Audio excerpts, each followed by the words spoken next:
Welcome everyone to IMCC. My name is Denise Owens and I'm one of the 6 Dharma leaders here at IMCC. And tonight's talk is titled, The Gift of Insight Meditation. Has anyone noticed all the traffic over the last few weeks?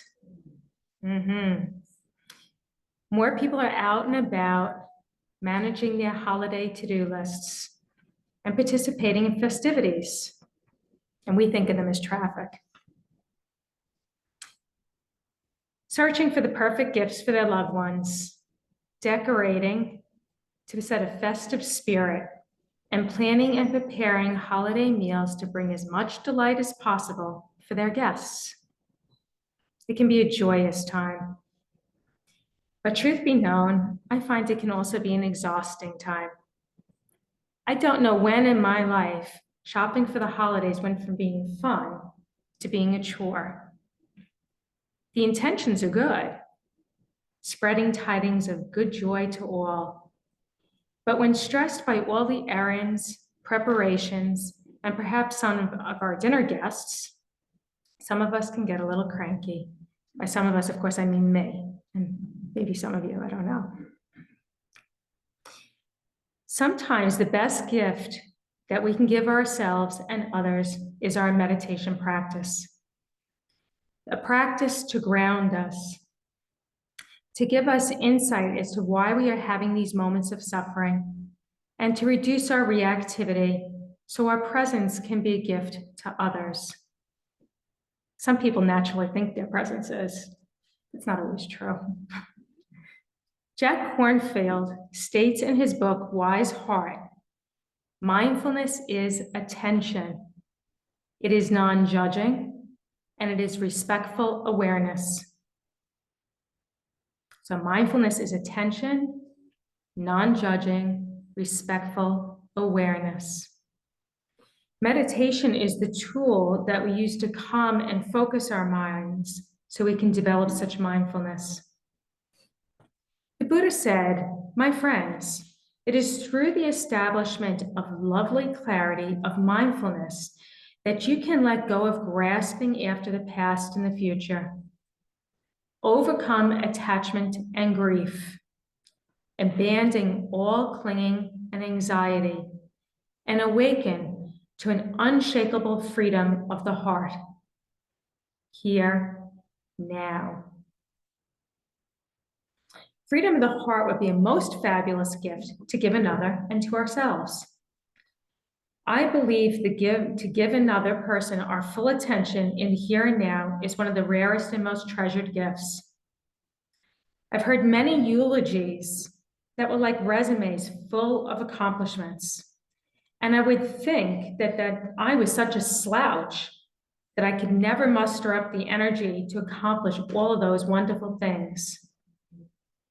However, at my Aunt Dolly's funeral, the eulogy was heavily centered on the reliability of her attention just to the person before her as her greatest attribute. I thought to myself, wow, I could never accomplish that. That would be one of the hardest things to do. I wondered, how did she muster up the selflessness, the generosity, and the patience to accomplish being so present in the here and now, no matter the company? I felt like she was a superhero. It strikes me that the best gift I can give anyone else is to get my act together, so I can be a source of loving kindness, compassion, empathetic joy, and equanimity, also known as the 4 Brahma Viharas or divine abodes, good places to dwell. This would be a gift to myself and others, helpful for navigating most all circumstances. Probably all, but I couldn't rationalize at the moment. I couldn't think of all circumstances, so I'm qualifying it. This would be in lieu of me continuing with my pattern of reactivity due to my unexamined habits, judgments, and beliefs rooted in societal conditioning, and perhaps repeated themes at family dinners. The unaware me could certainly purchase a pretty decent material gift. And that momentary pleasure and could yield positive regard from the receiver. But it would be without any reliability regarding my behavior. I could still, at least intermittently, be a pain in one's tuchus due to my ignorance and unexamined behavior. My material gift would have much less value if I am less than agreeable to be around. Poet Maya Angelou said, "I've learned that people will forget what you've said. They'll forget what you did, but they never will forget how you made them feel." A couple of times over the past year, the lottery jackpot was over $1 billion. I thought about getting a ticket, but I realized what I truly wanted could not even be purchased with $1 billion. Peace within, connection with others rooted in trust, and a feeling of safety and general okayness cannot be purchased. I suspect others may feel the same way, but also be thinking, Denise, I know what to do with $1 billion.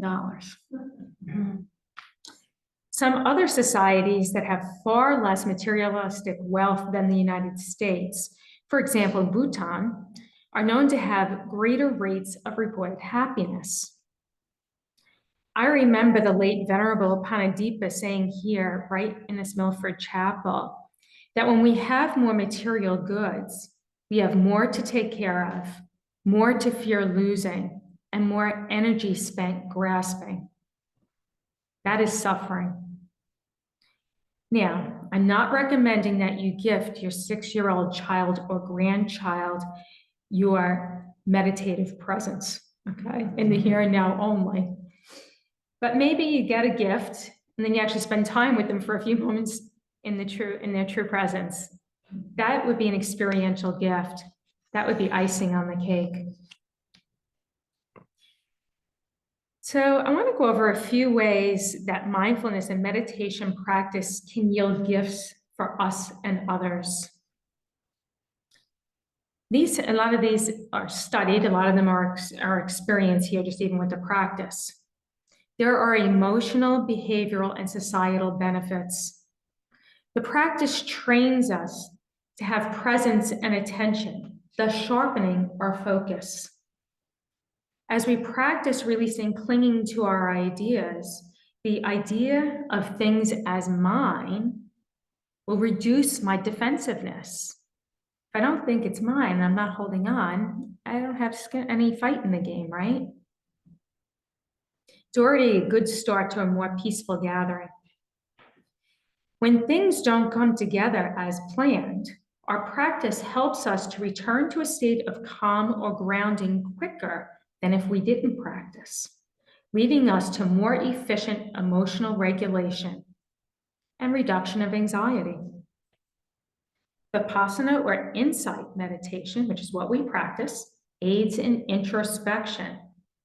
It gives us a clue to our own mind and behavior. Think of that as one less payment to the psychologist. With presence of calm energy, we can attune to someone else in need of compassion. From a talk that Joy gave a few years ago on generosity, she said that this is the antidote to greed, and it contributes to the practice of letting go. It's a skill that we can build, generosity and giving. Acceptance of the moment, not needing for anything to be different. As Joseph Goldstein, an internationally known Dharma teacher, says, a practice of non-addiction. Think of the freedom that is offered by a state of not wanting. It can help us to see our own hindrances, such as greed, aversion, sloth and torpor, restlessness, and doubt. And when we see that in ourselves, when we're with someone else, it's a little easier to see it in them. And then we realize they are just like me. This can be helpful when we're dealing with a difficult character, which they might think we're the difficult character at that point. With meta-loving kindness practice, we ask for safety, peace, health, and ease and joy for ourselves and all others, even for the difficult people. I always think it's a little bit easier, I think, to do it for the difficult people. I think it's hard. If the difficult people had safety, peace, health, and joy and ease, I don't think they'd be so difficult.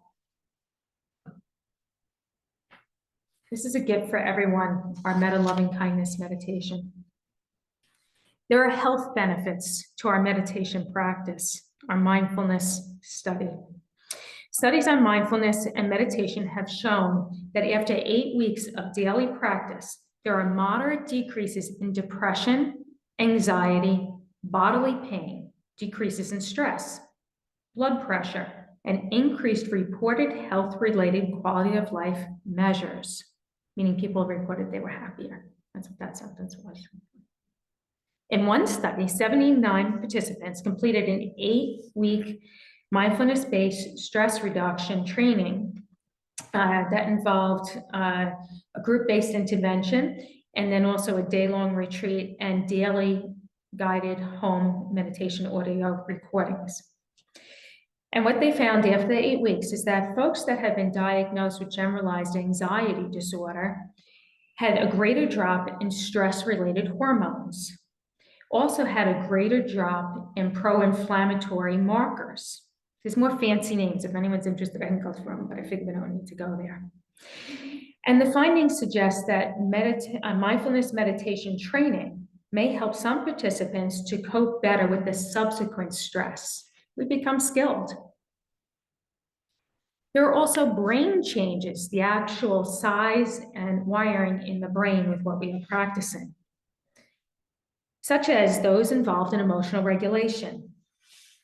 So perhaps at the holiday dinner table, you will find that Uncle Tony's political rants will be more tolerable, and we'll have increased attention. And then our areas of self-awareness, those regions become strengthened with our meditation practice. So in the frustrating moments during these holidays, perhaps you can see the rising steam under your lid and do a little opening of the mouth for a slow exhale. Just like opening the little valve on the pressure cooker so that things don't explode. Seasoned meditators have been shown to have thicker hippocampuses. Now that sounds like the hippopotamus song at Christmas, doesn't it? I kept thinking, what's the plural of hippocampus? Hippocampuses or hippocampi? I don't know, and I didn't look it up. So that's for another talk. This is involved in memory formation.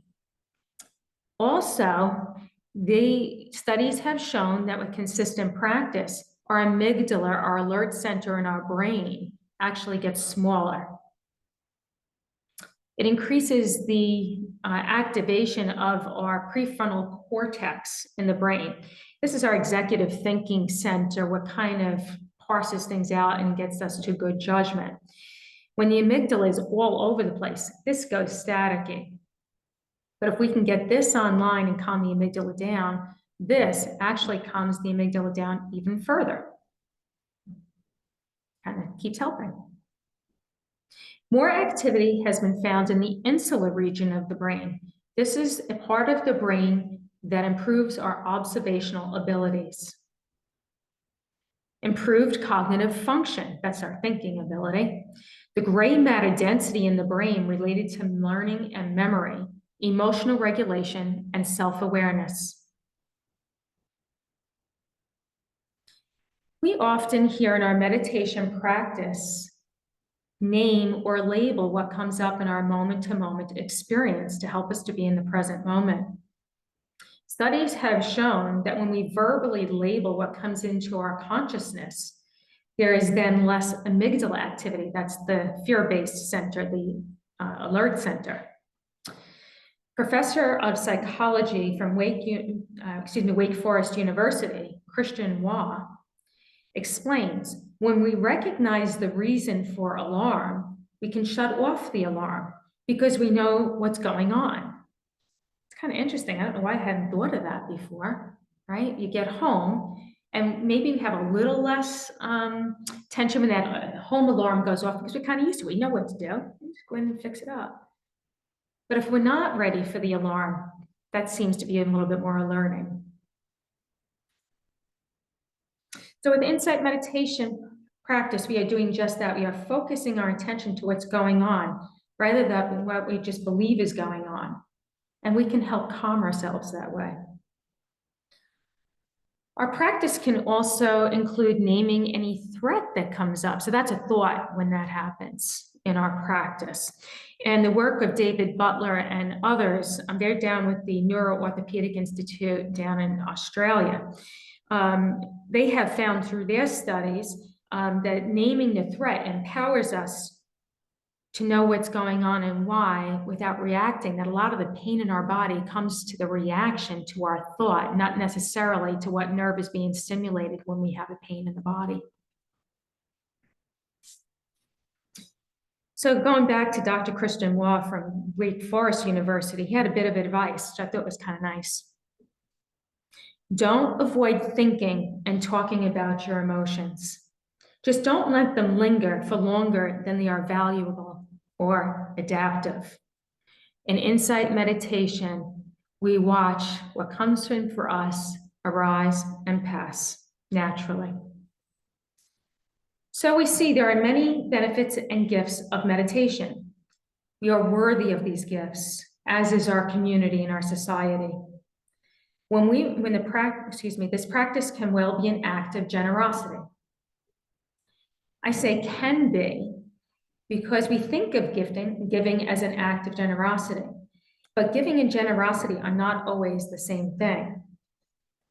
In the Anguttara Nikaya, in regards to the act of giving, the Buddha named ways of giving that hint at our motives, which are not always altruistic or authentic generosity, or what's known as dana in the Pali language.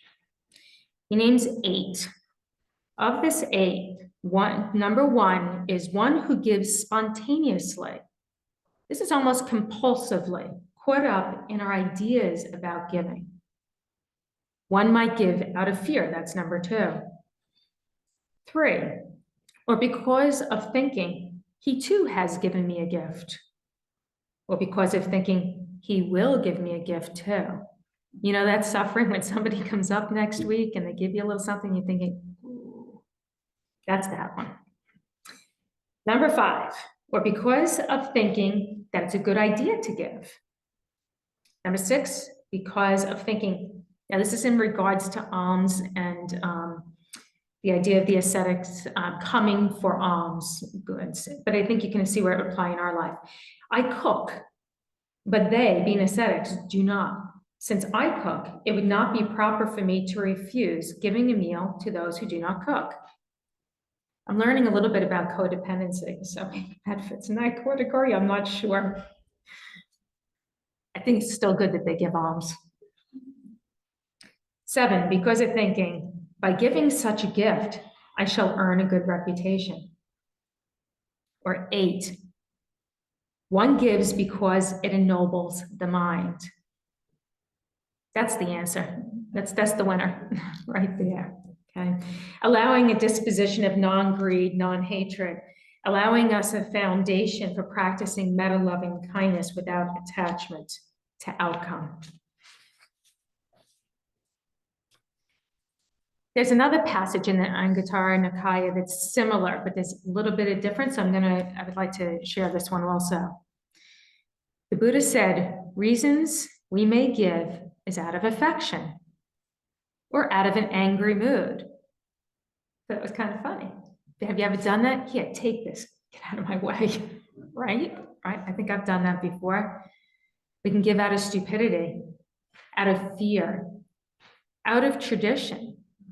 So this might be acting on our conditioning or our social values and not necessarily a noble mind. Out of desire to be reborn to a good destination. In the Catholic tradition, we call this kind of like an indulgence. I call it buying grease to help us wiggle through the pearly gates. Or because of thinking, when giving this gift, my heart will be glad, and happiness and joy will arise in me. Well, to me, this certainly seems like a step in the right direction. Or finally, are we giving to ennoble the mind? I want to touch back on the idea of stupidity in giving. Some people talk about idiot compassion, which is not being balanced with wisdom. But in stupidity, maybe think of some advice that I heard from one of our teachers years ago. When in regards to giving, and you might think of this with your Donna, you want to give so that you do not have regret that you gave too much. And you want to give that you do not have regret that you gave too little.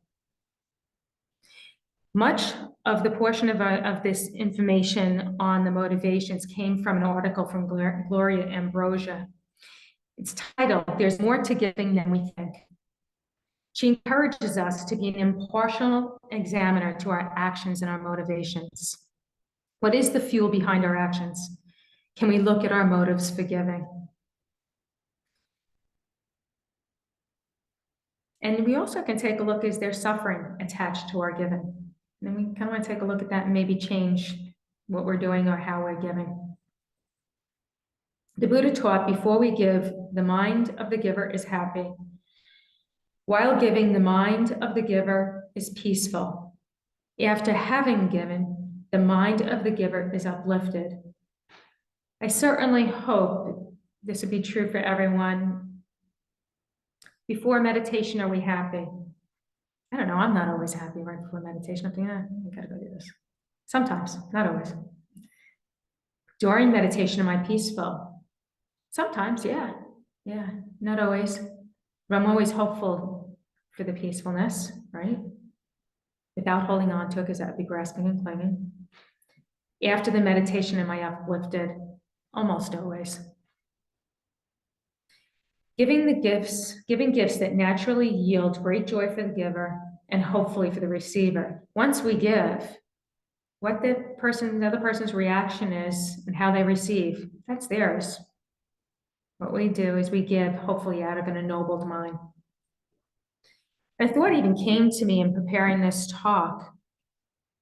We think about how we give and how it makes us feel, but how do we feel as a receiver? If we receive with true, authentic gratitude, isn't that also a gift to the giver? Jack Kornfield tells the story of Shanru Suzuki, a Zen monk. Speaking of a beginner's mind, we pay attention with respect and interest, not in order to manipulate, but to understand what is true. Seeing what is true, the heart becomes free. So let us pay attention to ourselves with respect and interest, to not fool or betray ourselves, but to see and understand our truth, so our hearts may become free. May any benefit we have derived from our meditation practice be a gift for all.